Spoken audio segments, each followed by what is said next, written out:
All right. Hello and welcome to the third installment of the Owen Schmitt Showdown. I'm your host, Owen Schmitt. Along with me is, thank you. Thank you. You guys are too kind. Along with me, my panel members here is Mr. Dave Igono, played in 2005 defensive back. Mr. Drew Rubenstein was a editor for the Dominion Post for the last 5 years and also has covered sports, WU sports, for over the last decade. And our special guest here at the end, my arch nemesis, Mr. Bobby Hathaway. Carmichael's Nemesis. PA. Carmichael's PA right across the board. Let's give him a round of applause here. Bobby and I played, Bobby came here 03 to 07. I came here 05 or 04 to 07. Teammates, played linebacker for us. And number 55, double nickel. Double nickel, right? Double nickel. Yeah. Coach Stu's Good old. old days. Coach Stu's old thing. Well, thank you guys for coming out. Just to let you know a little bit about the show.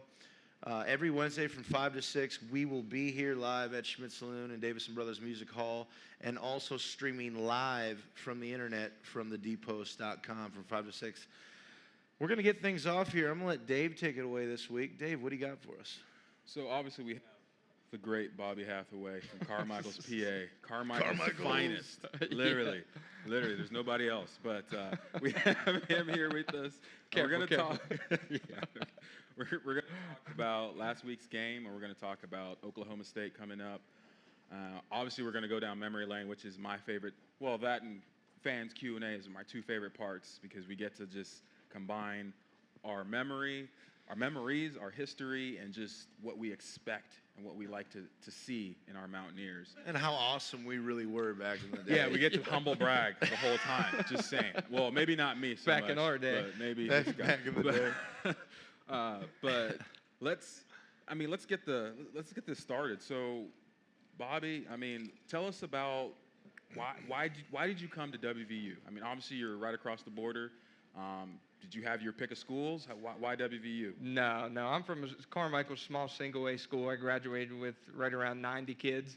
So I originally walked on here and everything. So I was looking at some smaller schools. But I grew up, we had season tickets when I was in elementary school coming to these games. My grandfather actually played football down here in like the 50s. So I grew up a Mountaineer fan and everything. So when I was graduating, that's when Coach Rod was still here and invited me to walk on, and I said, heck, I'd give it a shot, see what would happen. I always thought to myself, give it a couple years and see how it's going, and things really worked out. So yeah, it was a dream come true getting to play here. Like I said, grew up 30 minutes north, so yeah, it was definitely a good deal. Cool. Now I'm going to ask you one more question, then we're going to talk about last week's game, get your take on it, and sort of transition to Oklahoma State. You're a walk-on. I was a walk-on. He was a walk-on. What's the one thing that people think about walk-ons that, from your perspective, your memory, that people just don't, like, what's the difference between a walk-on guy and a scholarship guy? Are those just tags, or is there a reality that separates them? I don't know. I think part of it, as a walk-on, you guys know you come in with a chip on your shoulder because you just don't get as much respect. I think, once you're out there playing and you prove yourself, you can, but just walking in, just a walk-on. I think that, that really helps build that chip on your shoulder and really drives people too, So, looking back, I don't think I would have changed anything. I would have rather still came on as a walk-on and earn a scholarship instead of coming in as a scholarship player. But just that they're not, just a lack of respect and different things like that.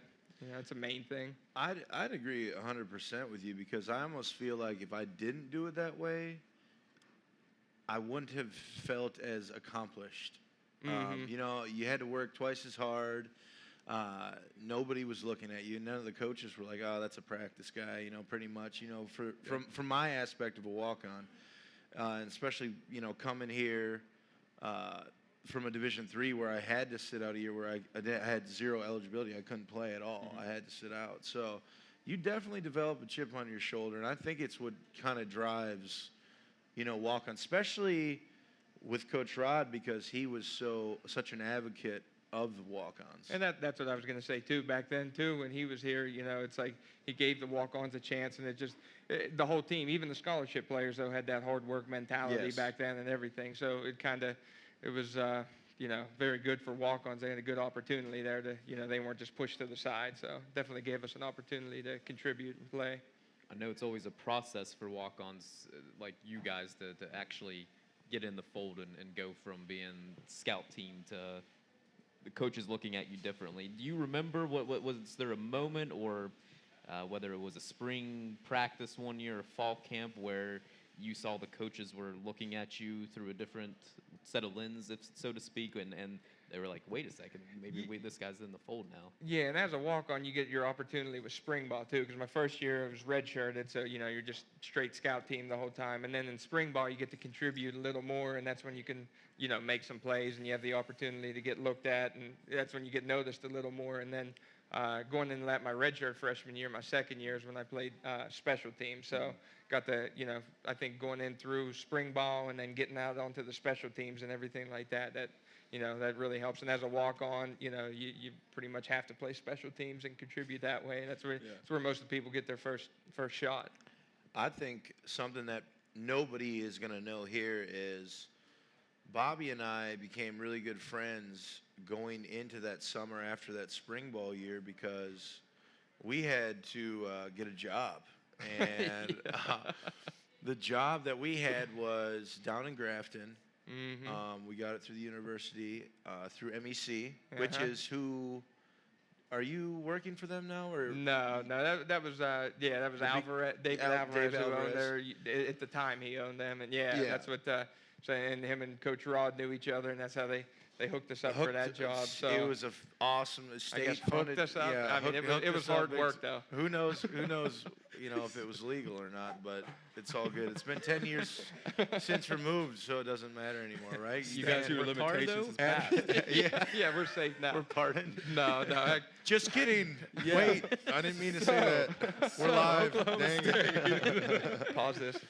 But there's a bridge down in Grafton that they were tearing down, and Bobby and I's job was strap on a 120-pound jackhammer and some harnesses, and we were up there and just jackhammered these pier caps. Get lifted up in the man lift. So all morning would sit there jackhammering all day till lunchtime, and then would drive straight up to the stadium and try to go through one of Barwis's workouts. And I remember trying to hang clean. You couldn't even lift the bar anymore because you're doing this all day. Wow.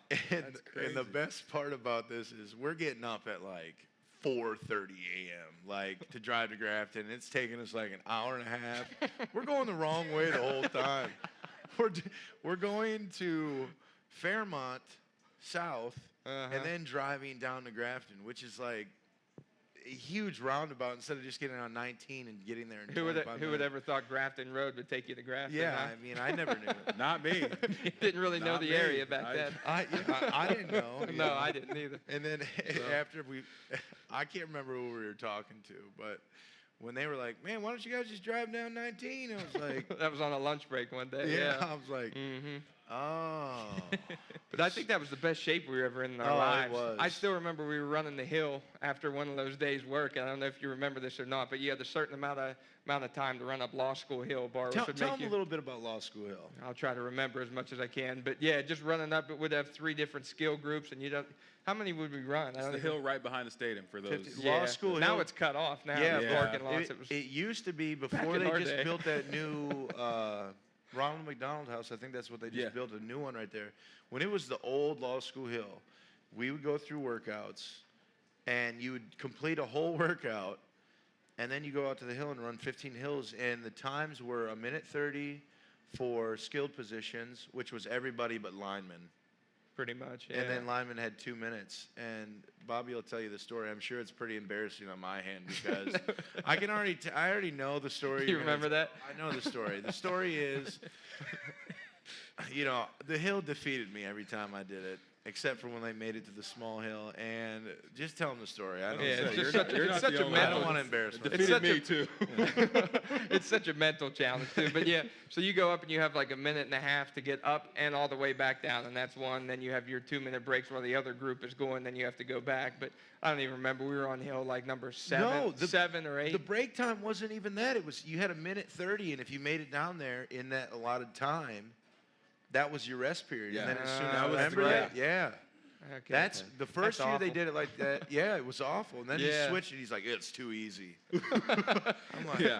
I remember making it to the Textbook top Mike of the hill, Barnes. and it was like a minute and 5 seconds, and I'm like, I got 25 seconds to run all the way back down. So I know I was cutting it close. So on my way back down, Owen's almost to the top of the hill, but this was after we were jackhammering all day. He's flat on his stomach, just grabbing grass, pulling himself up inch by inch. He missed the time terribly, it but was- yeah, but it was awful. What you happens were when you still miss? going just I drooling. was so mad. I was just like, I hate this right now. This is It was awful. absolutely awful. Best shape we were in our Oh, lives, but yeah, best that shape. was awful. I had 2 abs. A But two-pack. that's more than I've ever had. So What happens if you didn't meet the time? Were you'd there have to. consequences? They'd add another one on there. So it was like you get. Were you there till dusk? You were punished if you didn't make it. So So if it was 15 hills, you were there until you completed 15 hills 15 in in a a minute lot and a of half. time. So. Yeah, it was awful. Yeah. It So was, when you guys became scholarship players, I mean, situations like that, did it change your perspective? Do you think you looked at your career at WVU in a different way because of how you earned your spot there? I mean, when you became a scholarship guy, it seems like a lot of times guys either feel privileged, I deserve this is what I'm owed, versus what was your guys' perspective, and did those experiences shape it? Yeah, I mean that's what I mean. It definitely makes you feel like you earned it because you know, I mean, you came in on the bottom of the totem pole and you had to work your way up and yeah, I mean it was and Owen and I actually got scholarships that same summer after we got announced that same time, and I don't think either one of us went back to that job. They understood too, but I think we were done at that point. yeah, but I was over that. But yeah, I mean, it was you definitely felt like you earned it, and you just kind of felt like you were part of it a little more. too, and responsibility. Well, like, that too, uphold yeah, it? and then even the coaches. I remember them telling me as well. Now just because you're on scholarship, don't get complacent, and they still want you to have your chip on your shoulder and everything like that. But yeah, it was definitely a They good trick experience. you. They trick you. It's like, oh, we'll take it away from you. You know what I mean? It's like, come on, man. It's so hard. It's so hard to even get to that point. They You know what I mean? dangling the carrot. Yeah. That's how they keep tabs on you. They whisper in your ear like, hey, what's up with your weights this week? Looks like you went down a little bit. Do we have to talk about the scholarship at all? We're gonna have to- Mind games. Yeah. That's funny. That's funny. Well, let's veer back to this past Saturday. We'll start with you, Bobby.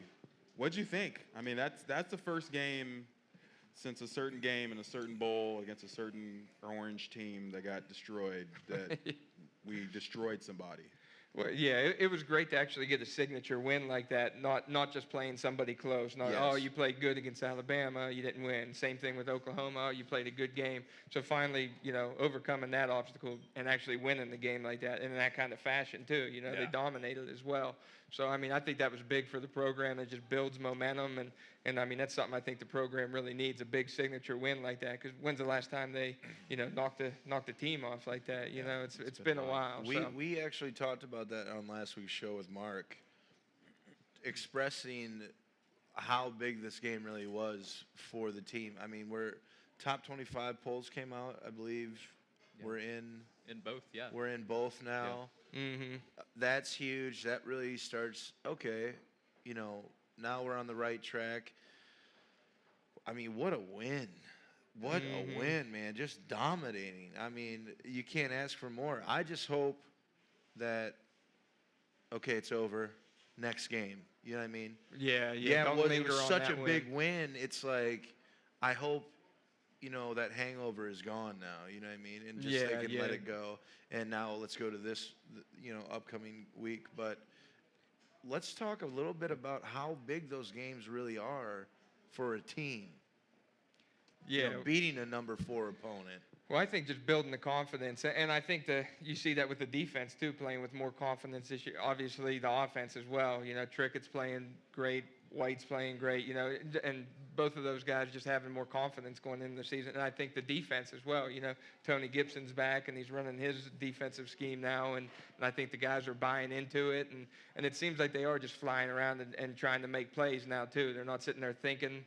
You know, if you stand back and think and you're unsure, you're always going to be a step late, and that's getting beat downfield, missing the tackle, and I think just keep building this momentum with a big signature win like that. It gives you confidence, and and just keep that momentum moving forward. I have a question here, and I'd like everybody on the panel.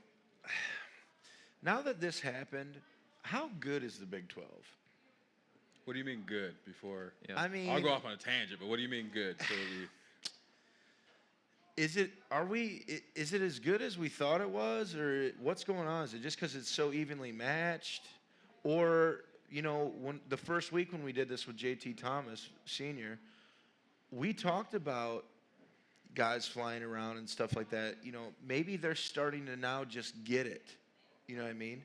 Yeah. So I'm hoping that's what it was. It was just a learning curve. You know what I mean? And now we're rolling. You know what I mean? I don't know. What do you guys think? What are you seeing?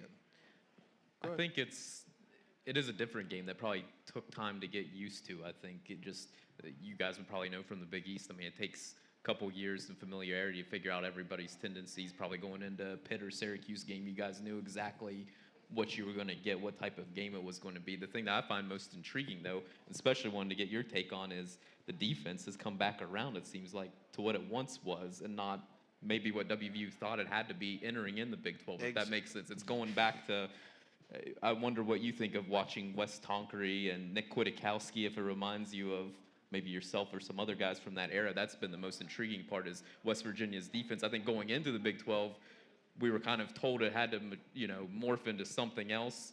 A couple years in, now it's coming back to what it was. Yeah, and I mean, like those guys you mentioned too, just flying around making plays too, and I think that's part of it. They're buying into that defense as well, and it allows, it's a different kind of defensive scheme too, and it allows some different guys to make some plays. You got some unblocked guys that will come in, and Tony Gibson's also, they've been putting more pressure on. How many sacks did they have against Baylor? I think 4, yeah. Yeah, I was gonna say at least 4, I think. So, and that's huge too, getting pressure on the quarterback too. How many times did we see in the past couple of years, a DB getting beat? Because I mean, you can only cover for so long. If the quarterback has so much time, you can only do so much. But yeah, I mean, they're just playing with confidence and flying around. We're talking a little bit about what you were saying. The thing that was always different about West Virginia when we played there is we were never a scheme that anybody saw that year. So who runs 3-3-5? Nobody. Yeah. Right. There's a few teams out there, nobody. So that's a game plan. And that's kind of a pain in the butt because,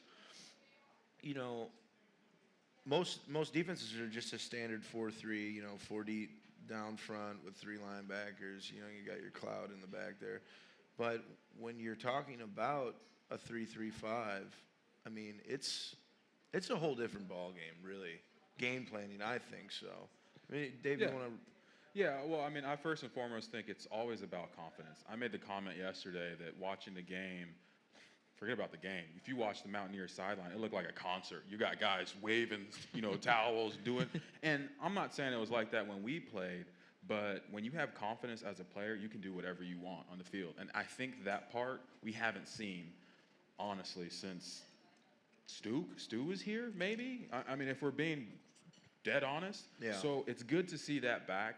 With a 3-3-5, like Owen just said, it is a chore for an offense, especially a high-powered offense that has a Heisman quarterback. Supposedly, it's a chore to game plan for that. And when that defense has confidence and you got guys that are stepping up, I mean, when you got Kyle Rose, the nose tackle, making plays, dominating the line of scrimmage, KJ Dillon can do what he wants. Golson can come off the edge.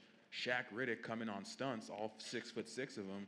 I mean, they can't get a guy to overlap fast enough to block him because they have confidence, that they have that emotion that, I mean, I feel it has been missing. And now that we have it, I don't know what the limit is, but it's a great place to be. It's a great feeling. And you playing defense, The worst defense that you ever want to face is a defense that's confident and they have nothing to lose. That's what I saw Saturday. Exactly, and they weren't scared to make a mistake either. You know, Yeah, that's huge too. backup cornerbacks talking trash. Yeah. It was nice to see. That it is was nice to see the see. confidence out Yes. there. Yeah. You guys touched on this a little bit ago, and so now turning this into something more. It seems like every week of the season we keep saying they've definitely taken steps in the right direction from last season, but you guys were in an era where it wasn't just an upset win and kind of a blip on the radar like some teams, and then you go back down. What is that process like of getting the ball rolling and establishing yourself as a legitimate contender in the country and not just one of those, teams that gets an upset every now and then? Yeah, to me, the win that really sealed it was my redshirt year when we beat Maryland. And it was like we were struggling beating them for like so long, and then we beat them, and then we just kept winning those, really important ball games. When I got a chance to play the next year, obviously we're a sleeper team, but once we beat Georgia in the Sugar Bowl, it was now everyone's gunning for us. And I think the way to stay on top there, short memory, you know what I mean, and just grind. And the coaches wouldn't let you remember the win too much either. By Yeah. the time you get in the weight room and Barros will break you It's off, already over. or they'll run your memories right out of you, with conditioning and different things like that. So yeah, they wouldn't let you harp on it or pat yourself on the back too much. They always said enjoy the win that night and move on to the next. We'd watch film Sunday and just move on. So I think it was a big thing with the coaches too, keeping you focused and keeping your head down and just keep grinding. Yeah, that's interesting. Yeah. Now we talked about this before we started filming here. Let's go back to you, Bob, and to you, Owen. You seem to have had the past couple guests, guys that have met you straight up, and whether it's Oklahoma drills and practice, they've challenged you one-on-one. What's your story? Who got the better? Who got the better? We know his story. His story is always filled with asterisks, and they're always mostly in his favor. No, this is a different tale. Okay. Oh, okay. This is not a tall tale. This is actual fact. I love him, so I'll tell this story. Wait a minute. literally my arch nemesis in inside drill. Him and Boo McLeod, dude. I couldn't get lower than these guys. And Bobby took my helmet off a couple times. There was a couple times, bonnet just rolling on the ground. We'd have to go up against each other. I was playing Sam linebacker. He was playing fullback. So inside drills, you knew it was coming. It was just mean. I mean, every inside drill was, hey, man, guess I'll see you on the other side. You know what I mean? We'd just run 4 plays, and the offense would have to run between the tackles. And we knew at least 2 of them were ISOs coming at you. And you just know, we'd just be looking at each other before they snap the ball, and we'd know they're coming. And there's nothing you can do, and it's like, well, we can't take it easy on each other, so we both just try to blow each other up. And that's something, too. I mean, that's what I loved playing against Bobby and guys like Boo, because they made me better. They weren't doing the brothering line. They weren't, hey, man, take it easy, my shoulder hurts. He was like, I'm going to run you over, and you better be ready. I mean, that's the type of teammate I like. If somebody's hurt, it's one thing, but when we're trying to get better, the only way you get better is going full speed. And, I mean, literally, I had to reshape my game as far as pad leverage because of that. And, I mean, that made me a better player. So thank you. I mean, honestly. It helped. I had to get low with someone your size, too. I was, about 20 pounds less than you, I think. It was a hoss. But yeah, I'm sure you heard that same thing on scout team, too. Take it easy, buddy. Yeah. Take it easy. When we were walk-ons, too, I remember how many times we almost get in fights or getting little fights and that stuff, too, because, hey, take it easy, man. I'm like, well, hey, you're on scholarship. I'm not. I'll take it easy. I'm good. And it's so funny because I don't think people really understand the whole walk-on thing, because it's a grind, man. Nobody talks to you. It's not like you're first priority. You're bottom of the barrel. Okay, if we can get you in, we'll get you in, type deal. So it's a struggle. I mean, I believe we emulated we took pride in that. You know what I mean? Hey, I know you guys didn't want us, but we're going to show you our talents. Exactly. Just try to prove somebody wrong. Yeah. Like I said, it goes back to having the chip on the shoulder. So yeah, I agree. And then talking to people too. I don't think anyone even talked to Owen. He didn't have many friends until his senior year either. It just continued on. I still don't have friends. Eating wise though, as a walk-on, because the rules have changed now, but not Oh, with you you want to guys. go there? Yeah, the part of the struggle would be you're talking about going to Grafton, rushing over to the stadium. When and where did you eat? Because you weren't eating with the other guys. What was that dude, like? we Was were, that a struggle? We were packing a lunch, and Turkey I never sandwiches. brought one. So, like, it was like I was stealing Bobby's out of the cooler. And he'd be like, who Splitting took my sandwiches. sandwich? I'm like, sorry, man. Yeah. No, we would. Or a couple guys might throw you a pork chop here or there after practice when you're a walk-on, set you a plate off to the side, and you kind of sneak in and run and grab it and scurry out like a rat. He's not Wow. joking. He's really not joking. This is what it would happen. That- Maybe a that's what it doggy was bag like. from somebody Oh, else. yeah. I know this is way off subject, but I want to say this because I miss them so much. Chicken cordon blues, dude. Game day meals, man. The night before the game, we'd stay at Lakeview, and Coach Rod has his little buffet set up style of the food, and I mean, chicken cordon blues, they were like currency. Like Sammy Marone was my roommate. He was another fullback. He was literally wrapping them in napkins and taking them back to the room. He was a walk-on That too. might- Yeah, there you say, go, baby. There's a theme. There's a Yeah, theme it here. might have been a personal issue, but I mean, that's how they were just so good, man. I used to stack the plate up with about 6 of them. That and dipping the buns in ranch. Yeah, definitely a healthy diet before a Yeah, game too. yeah, right. Chugging ranch and eating bread. Yeah. It's making sense now because every time for little game day publications, we'd ask players one of the questions of the week that we'd ask them favorite meal, and every guy would always say the chicken cordon blues. Cordon So blues, it's making man. sense. It's coming. They were like the Schwann's brand. You know what I mean? Schwann's fan cordon yeah, bleu. so they Only were the finest. They were the best. They were the best. Oh man. Good times for sure. How I many mean- did you eat? What was the max that you ate before? I the game? think the most I ate was 6, which I was a growing boy, so I needed the energy and whatever, Free food, just fill It up. was free, Yeah. exactly. Yeah. At that and at that stage in our lives, I didn't care what was on the plate. I just Yeah, it wanted didn't something matter. in my stomach. You know what I mean? With the amount You're they burning ran us too, calories. it was hard keeping our weight up anyway Oh, too. yeah. So it's like you just have to eat anything and everything just to keep your Well, weight up. this is coming from the guy who had a sculpted 6-pack, and then Yeah, not really. you look at a guy like me who was, obviously AKA the runaway beer truck. My diet was, macaroni and tuna and, Bud Lights. I was on the Bud Heavies till I gained a little too much weight, and then I had to scale it back a little bit. I But remember that.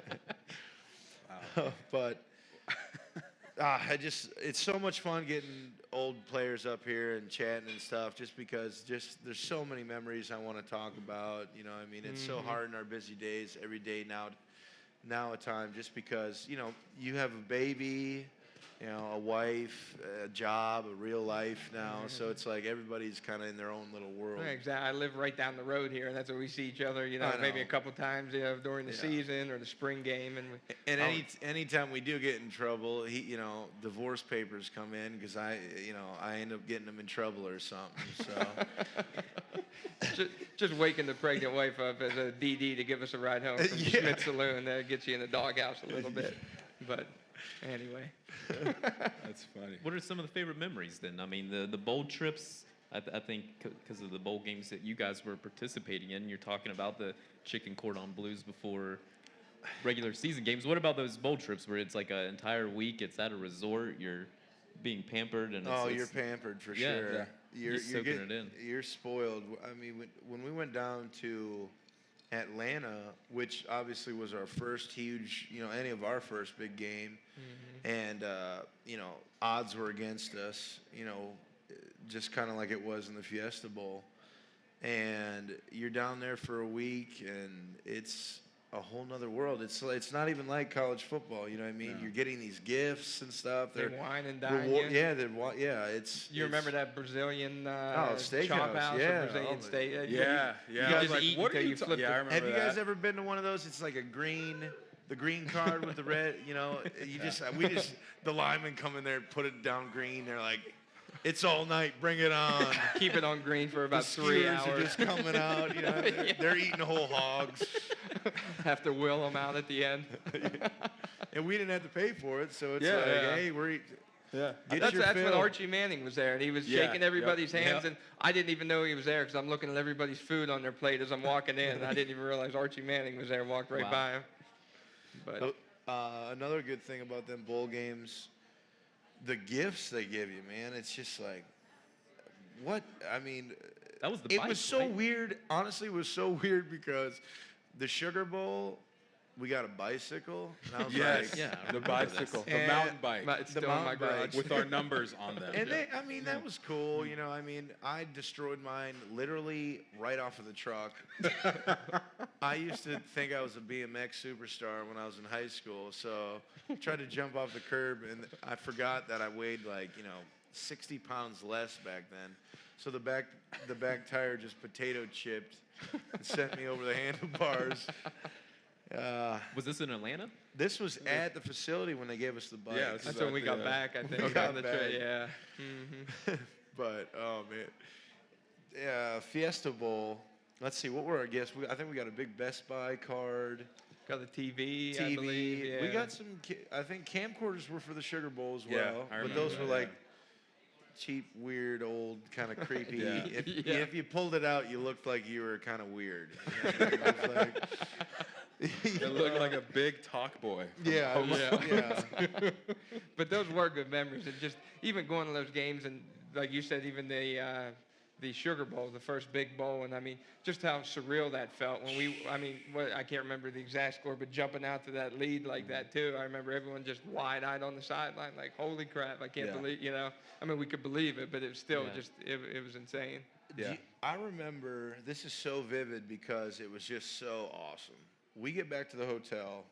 Mm-hmm. We can't even walk through the lobby. I mean, there's Mountaineer fans everywhere, Yeah. and they make a little path for us, and everyone is just hooting and hollering. I mean, it was amazing, dude. That was a huge win for the program. Yeah, I'm getting chills just thinking about Confidence that, yeah. just for us. I mean, going into the next year, and what a whirlwind it was, man. You know, we were nothing, and then all of a sudden it was like we were there. You know what I mean? Yeah, and we were so fortunate to get to play when we did too. I came from a school that graduated, 90 kids roughly, something like that, and then going and playing some BCS games and different things like that. I mean, let alone just at Mountaineer Field, but then you're going to, some of these Fiesta Bowls and things. I mean, it was just insane. Yeah, we were just so lucky to get to play when we did too. I mean, it was definitely awesome. Very surreal Yeah. experiences. I mean, some of those images are just so vivid in the back of my mind. You wish you could reach out and grab them again, but it was such what a special time. You know what I mean? The players we were with, just the vibe of the team, everyone was cool with each other. Mm-hmm. You hope a lot of that stuff is kind of going on now with the team, because I think that truly is, what we endured through all them practices and the workouts really brought us together as a team, I thought. I mean, just like me and you with the walk-on stuff. I mean, we were great buddies after that, you know what I mean? Mm-hmm. And those times, like building those teams, like that's what you need. And that's a whole another variable I think people some coaches forget, you know what I mean? Hey, this is a team still, and we still want our guys to gel and mesh together. Exactly, and I think what helped that too was going through some of those Barwish workouts where he Yeah. took you to the edge of death. It felt like, and you survived with your us your against boys, him.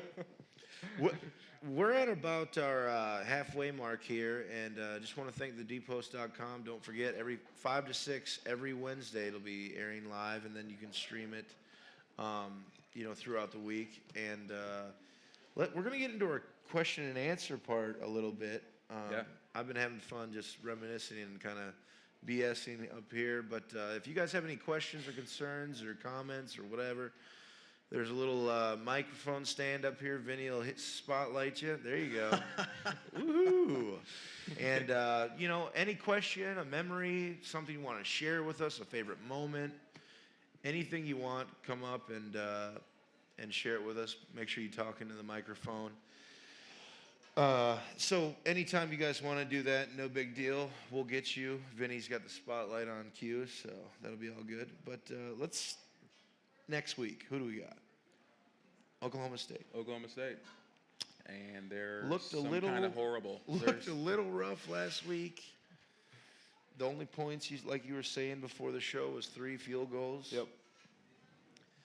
It's one of those games where it could be a letdown, potentially. It's from a Mountaineer perspective as far as, honestly, knocking one out of the park against Baylor than going up against a team that, honestly, they want revenge for last year, what we did to them. So it's sort of a weird game. It's a weird. I believe TCU is after that as well. Yes. So TCU does not look. They look to be the class of the Big 12. Yeah. As far as so far, Oklahoma, I don't know what's going on with them. Who cares? But they just look like they don't want to win it. TCU looks like they're there. West Virginia only has 1 loss. West Virginia's definitely there as well. So what do you think, Drew? We'll start with you, then go to Bobby. Yeah, and don't forget about Kansas State. Well, we don't forget talk about Bill Kansas Snyder's State welcome until to the the very Patsy. end. We don't talk about them to the very end. Yeah, but you hear the letdown talk a lot at this time of in this type of situation. For players, though, does it really make a difference? I guess I always kind of wondered, because you could look at it 2 ways. I get that you win a big game, maybe you lose focus, but the other side of it is there's 12 games a season. So is it really that hard to get focused on to the next time? I'm just, now that you're removed a little bit from it, was there such a thing as a letdown for players? Like if you had experienced what they did on Saturday, what would this week be like for you guys?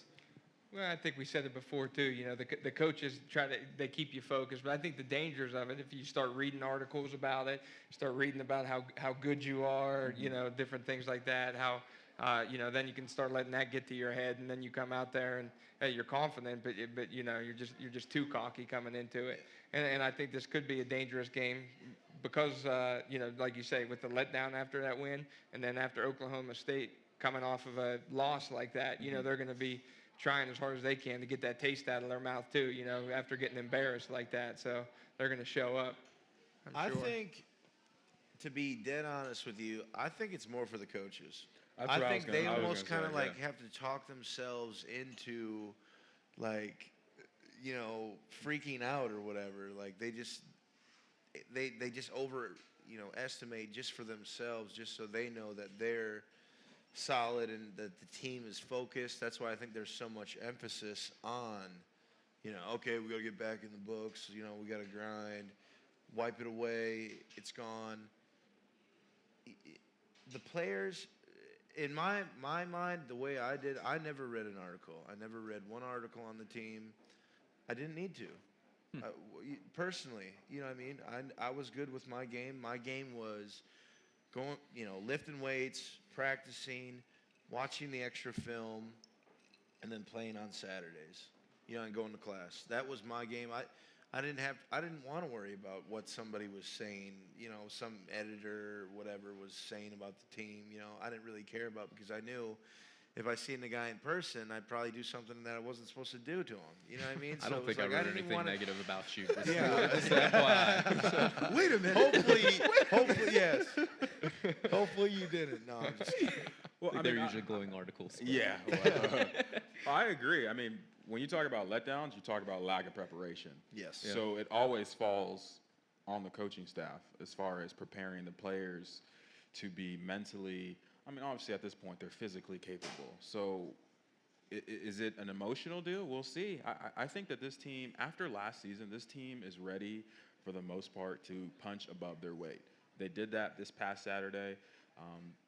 They need to do it again against Oklahoma State, because the next 3 games are huge. Yeah. Huge. That's where you re-solidify the program, in my opinion. Well, so, and I just think we need to, like we said, be easy. Just forget about the game. Go to the next one. We don't have time. There really is no time to worry about a win anyways. Once Saturday's over, Sunday you might watch a little bit of pro football, but you're probably recovering from the game or working out, and then you're back into the work week. It's not even as a player, I don't. There's not a lot of downtime. Unless you're really, super into yourself like that, and you have to, and you're. I mean, some of those guys have to read those articles. Like, that's part of their whole deal. They need to hype themselves up a little bit. Like, that's a whole part of their game. I think some people would be interested. Were there certain guys from those teams that would clip out any maybe cut out words from different articles to make it something negative to fuel them? Were there guys who really did eat off of that stuff? I personally, it's not like I dug through lockers and looked through. Yeah. Wait, you didn't? To see, I mean, if I had to get a pair of socks or something like that, maybe. Oh, that makes sense now. Since I was 37 and you were 35. Oh, that come makes on sense. now. Come on now. I wore the same pair of practice cleats and socks for like 4 years. They had holes in them. They were brown. That goes back to the walk-on thing. They wouldn't give us equipment. Yeah, For real. Danny. he would just Danny look at you Nealon like, was like, no. The equipment Nazi. he was such. Yeah, he was. He wouldn't even give you a free T-shirt. I mean, I'm like, man, and Nike gives the teams. At the time, we were sponsored by Nike, I believe. We still are. Yeah. And I mean, there was like loads of free swag in the back. I'm like, hey, can I get a beanie or something like that? It's getting We cold. just look at you. My gloves have a deadpan. hole No. in them. And they'd save them for like players of the week and stuff, which was cool. But at the same time, hook a brother up.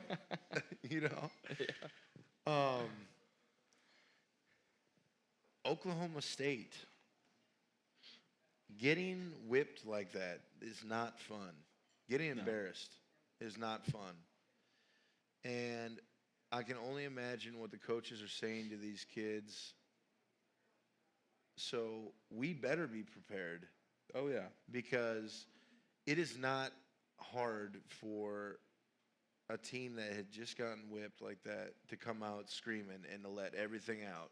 The onside kicks, the Hail Marys, the whatever, the fake punts, the sneaks. I mean, I think we had to be on our toes. And I think, but if we, stick to the game plan, defense keep running around, like they have been, offense, they're, putting the numbers up we need. It's good. And this win, getting back to what we were talking about earlier, this is kind of, we were here in La La Land. Now it's like starting to form what the Big 12 is really, to me, in my eyes, what the Big 12 is kind of shaping out to be now. Yeah. I mean, were they even ranked last season? I really. Oklahoma State? No, West Virginia. West Virginia. No, Maybe at this the is- very beginning, maybe. Possibly. No, I think this. That's why they're this back is- in the this is polls so for the first time huge, since the drop off. Yeah, this is Gino's so senior huge year. for us. You know what I mean? Getting back on top. Yeah, and what I think about too, I'm gonna call it the Mike Leach coaching tree. I don't know if that's the right way or right, whatever. But Mike Gundy knows the Holgorsen offense. I mean, they installed it together, so they know what's going on. And I agree with Owen. You have to be looking for every single trick and every single ploy that team is going to pull, because this team has only lost to TCU and Florida State. I mean, they're not a bad team. No, they're not not a bad team at all. I mean, it's just like people say, oh, well, we only lost to Oklahoma and Alabama. I mean, there's a lot of mirror effects here. So with it being like a midday game, there's no excuses. But at the same time, I mean, I trust that it's going to be business as usual. Clint's going to throw for his customary 350 yards, 2 touchdowns. I can't believe I just said that, but that's what it's been all season. Clint, do you remember him when he was like Yeah. this big, man? Playing he was catch. Yeah, that's great. He It's was just so a little awesome kid seeing walking it, around yeah. during practice and stuff. And yeah, I remember seeing him back when he was at Florida State. I think he filled in when one of the quarterbacks was injured a couple years back. And I'm like, is that Clint Trickett? I'm like, holy, yeah. He was just a little kid walking around there with a little Nike hat on and following his dad around. So it makes you feel old. It doesn't make me feel old. I'll never get old. I'll never You're get getting old. Yeah. Game planning wise, when you look at what Kevin White has accomplished, your guys' take on this guy, because one sense, people kind of wonder, okay, where did this guy come from? He's doing stuff that he didn't last season, but it seems like he's becoming an offensive threat that West Virginia has had since Stedman and Tavon, and I think he's even a different type of receiver in that regard. And so, I mean, if you're an opposing defense now, I mean, every single play, it reminds me of almost watching Larry Fitzgerald at Pitt. Like, he's dominating the way a defense has to approach his game plan, I would think.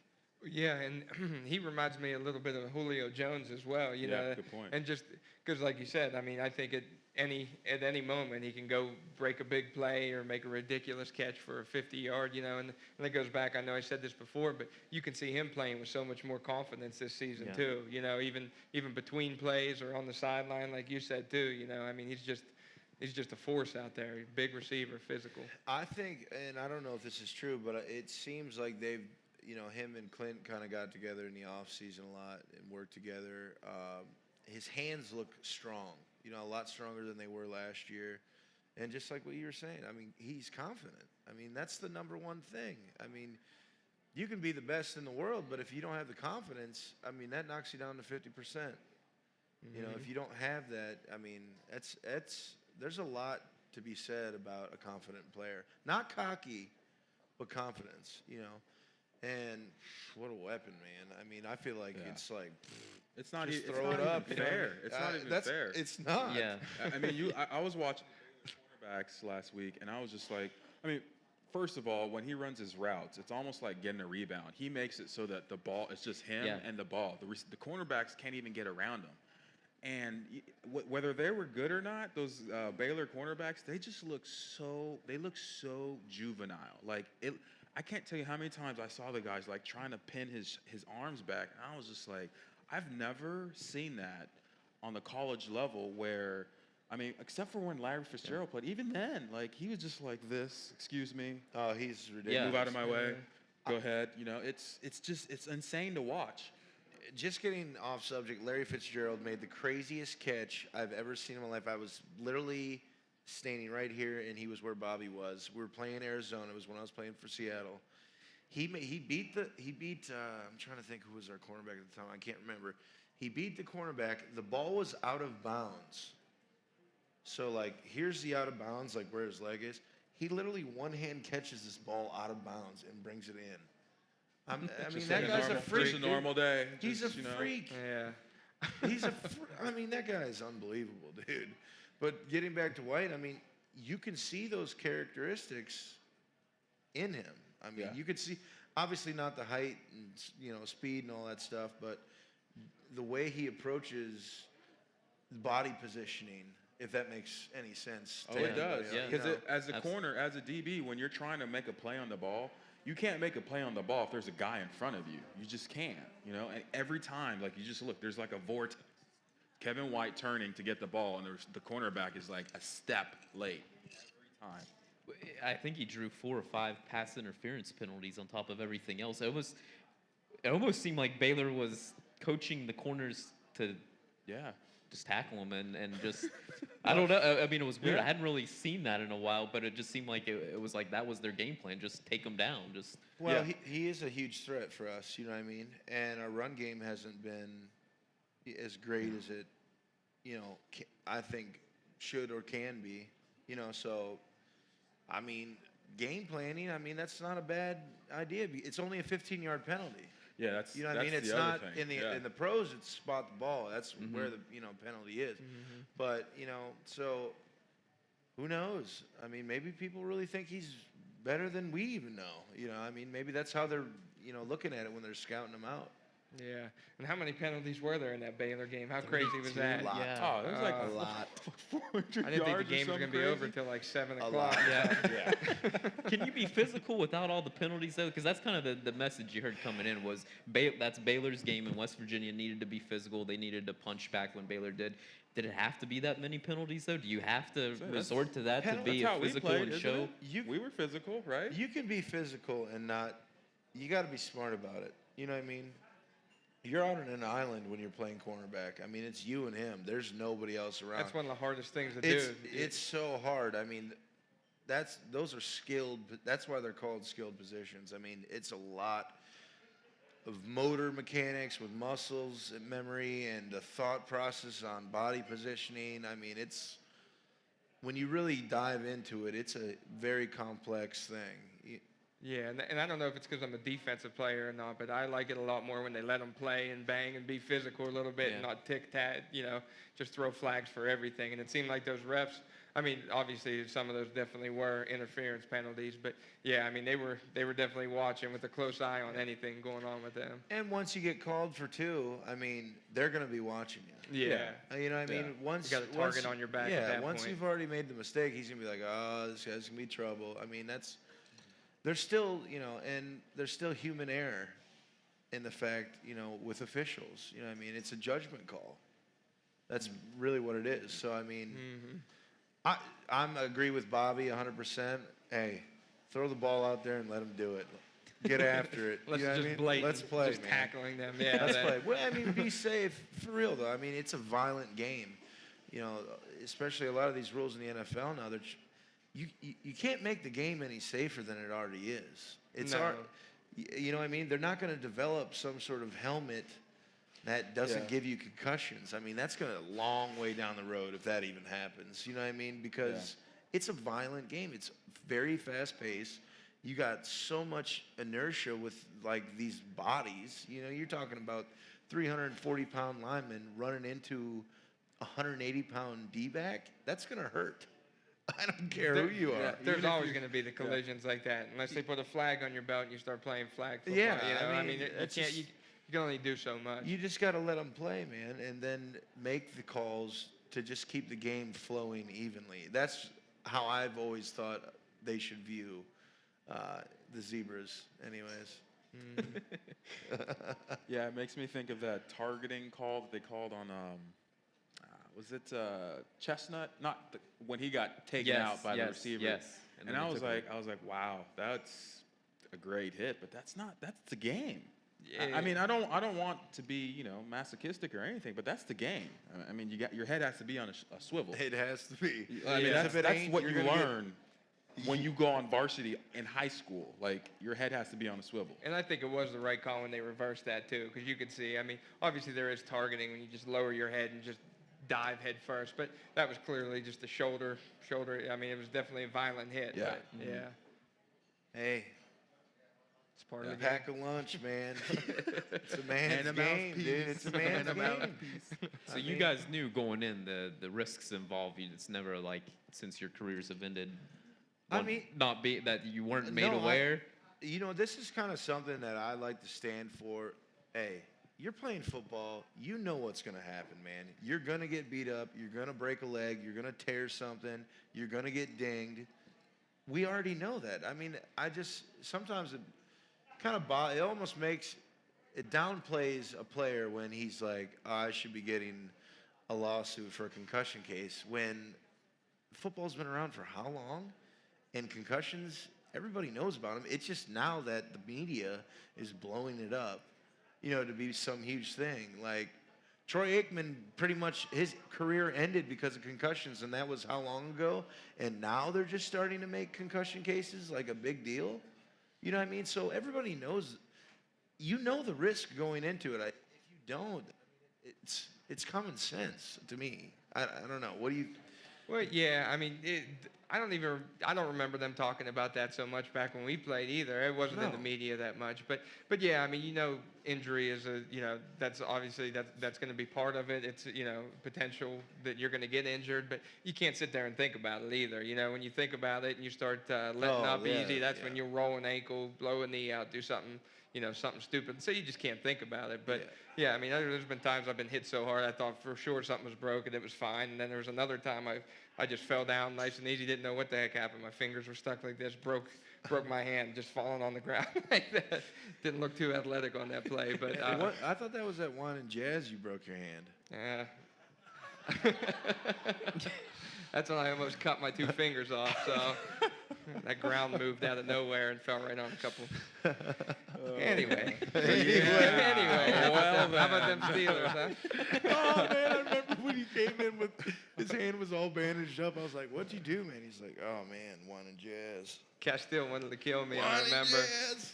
I was so wrapped up, and then you're trying to rip off a 300-pound lineman with pinchers right here. There was no way. I could not get off a block for about 2.5 weeks.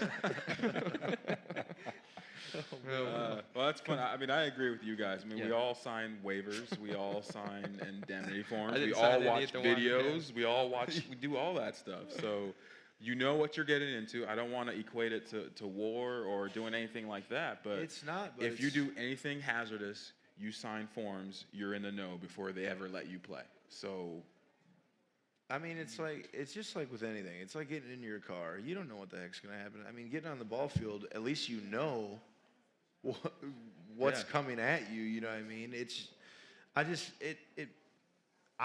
My respect level for someone goes down when they talk about that. That's my personal opinion. Say it what you will. Have I had concussions? Yeah, I've had a lot of them.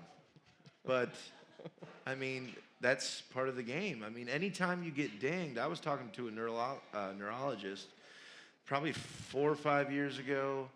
I did this show with them, and we were talking about these brain pad mouthpieces, which were nice, and they did help me a lot with my head and stuff.